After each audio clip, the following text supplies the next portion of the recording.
We previewed FIFA 12. Now we move on to NHL 12 and bring in our guy Marko Djordjevic, sports editor at GameSpot.com. Marko, how are you today?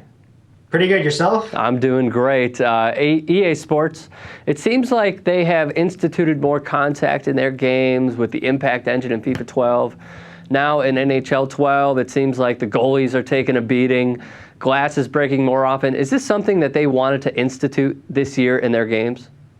I think with the NHL franchise, over the past at least 5 years, they've wanted to go into a more realistic or at least a more entertaining route. And I think by adding the fact that you can now interact with the goalies in a much more realistic manner, being able to, harder hits, more vicious contact, because that is what makes hockey so popular nowadays, is that the fact that it is one of the fastest sports on the planet. Everyone's, there's constant movement, there's constant action, and people want that. They want to feel that when they're playing. Now, staying with the contact, it seems like the goalie fights are one of the huge upgrades to this year's game. Was that another thing that was in high demand?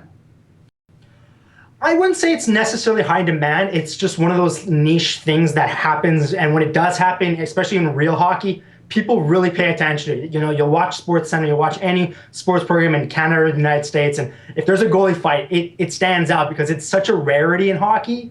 And when it happens, there's always a reason for it. There's always, either a team got blown out and they want to get the revenge, or there's always some sort of reason why the goalie fights. Because in typical fashion, the goalies are they're behind the scenes. If there's a fight, they step away. They're not going to get involved. But being able to add that into the game, even though it rarely happens, it's not that often that it'll happen in the game. When it does, it's a little treat. I know that a lot of people online are going to totally overuse it in the online team play. So have fun with that, guys. The gameplay, it seems like with the AIs, they're somewhat smarter this year with their back skating, knowing when to go forward with the computer players. Would you agree with that? I would, because in the past, a lot of times with hockey, especially with hockey, your players didn't react fast enough. If you wanted a fast break, you had to wait for all your players to eventually skate up. But now, what they're calling anticipation AI, players who have who are intelligent are going to react better on the ice. So if they know that there's going to be a turnover, they're going to quickly react to it rather than the AI generating the information and then proceeding forward. This way, a player will know, okay, if my guy is able to steal this puck, I should be skating on the opposite direction and getting that opportunity to score a goal. And it really does show, especially if you have a team that has that ability, who has the star players like a Sidney Crosby, Evgeny Malkin, Ovechkin, those guys who are smart and they're fast reacting. If you have a team that can do that and take advantage of it, you want to be able to score on those kind of opportunities. The Winter Classic seems to be one of the huge additions to this year. What's a feature that you specifically like about NHL 12? Well, that's one of the aspects that they were able to, in previous years they couldn't do it because of the fact that when the NHL was playing those, New Year's Day games, they're always being held in baseball stadiums. Last year, they were able to do it because it was held in an NFL stadium, Heinz Field in Pittsburgh. So they were able to use that. And it's nice features where they go a little bit beyond the scope of just a regular hockey game. And the NHL series, at least in my eyes, has always done a really good job in terms of presentation, showing off, a lot of, great, replays, letting you see all the bits and pieces of the action. And that's what people want. They want to see every little bit, every bit of detail that's in the game, because there's just so much that's going on.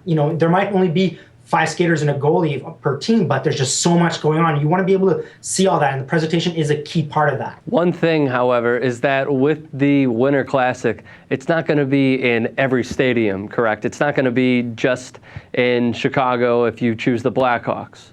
Or, no. Yeah, right? Well, for this year, they only were able to get the license for Heinz Field. I think it's because EA doesn't have a license to showcase baseball stadiums because they don't have the MLB license.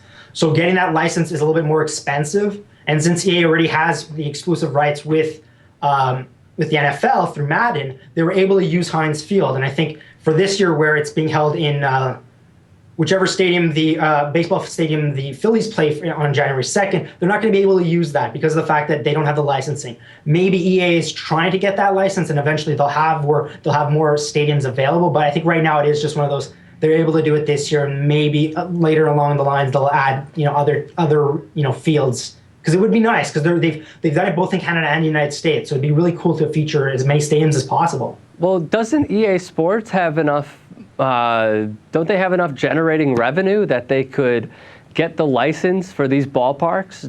Wouldn't you say that it's one of the problems? I mean, it may be a minor problem, but it seems like a problem.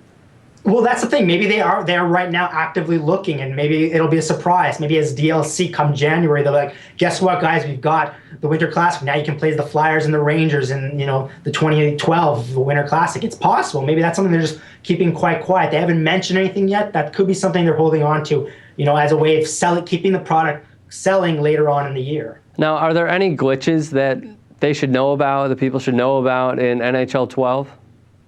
Well, the one glitch that I noticed early on, maybe they fixed it since launch because the game's been out for a few weeks, is that because of the physics and now because you're able to interact, hit the goalies, I noticed that the AI is very good at screening the goalie. So they'll have a player standing in front of the goalie and really causing a problem. And you can easily get a deflection or really make it hard for the goalie to see anything. So if you can exploit that, you can really take advantage of the goal's opportunities because you can get the puck in anywhere in the neutral zone. If you can block the goalie, he won't be able to stop a shot that he doesn't see is coming. Now, Marko, it seems like there are mixed reviews with this game. There are a lot of people who say, no, screw it, I'll just stay with NHL 11. Some people are saying NHL 12 is a huge upgrade. On a scale of 1 to 10, what would you give NHL 12? I would agree with what our reviewer who reviewed the game gave it an 8.0, and I would agree with that. It is a really great game. There's still things that they can look to improve. There's certain aspects. I'm not a big fan of the ultimate team modes where you're collecting cards. That's something I personally don't enjoy because I find there's a lot of, you really need to invest a lot of time and energy in that. But in terms of just like playing with friends and when you've got a buddy beside you and you're playing together, nothing goes wrong. Nothing can beat what NHL offers in terms of that because there's always tight contests and you're never out of it because the teams are so closely rated against each other. There's no real standout team in the NHL. Yes, there are good teams like the Bruins, the Canucks, San Jose Sharks. There are those good teams, but every team in the NHL can stand out and one day surprise you. So there's nothing that like, oh man, I'm playing with the Cleveland Browns, I don't stand a chance. There is a team that really stands that you can use and still have a good time with. Go back to your first point. What are some of the improvements that you think they should improve on with NHL? Well, like I was mentioning with the little glitch that I noticed in terms of the keeper, with the goalies, where you're able to kind of exploit that a little bit. Little things like that where they really do need to improve on the commentary a little bit. The commentary is good, but it still shows that they're using the same engine from the last few years. That's something that they need to do. Just for me, it's more about presentation. I want to be able to play a game and feel as though I could actually be at that arena.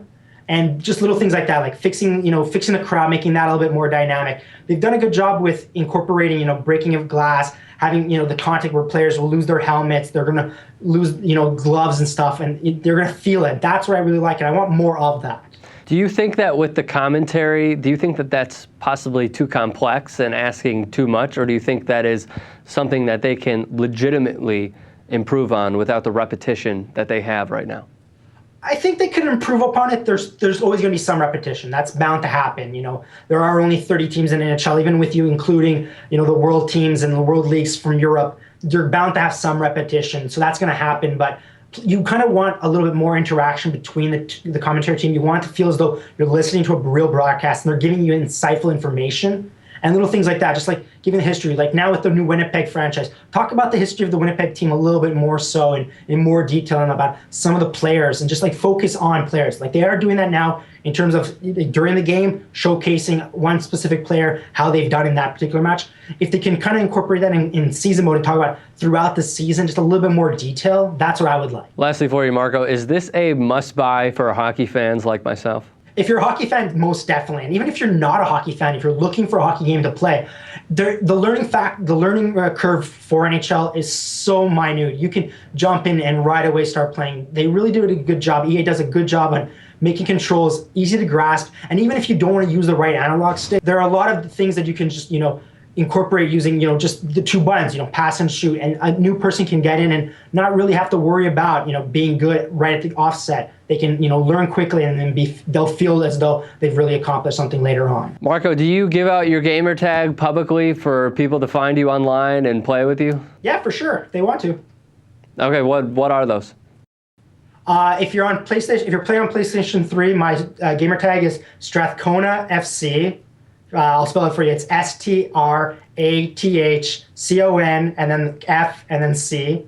And then if they're playing on 360s, it's very simple, Marko GS. So Marko GameSpot. So it's Marko with a K. So it's very easy to find, and I'll accept any challenge. If I'm playing, feel free to come on, and I'll play you. You can beat me. I don't mind. I'm not a sore loser. That's always good to know.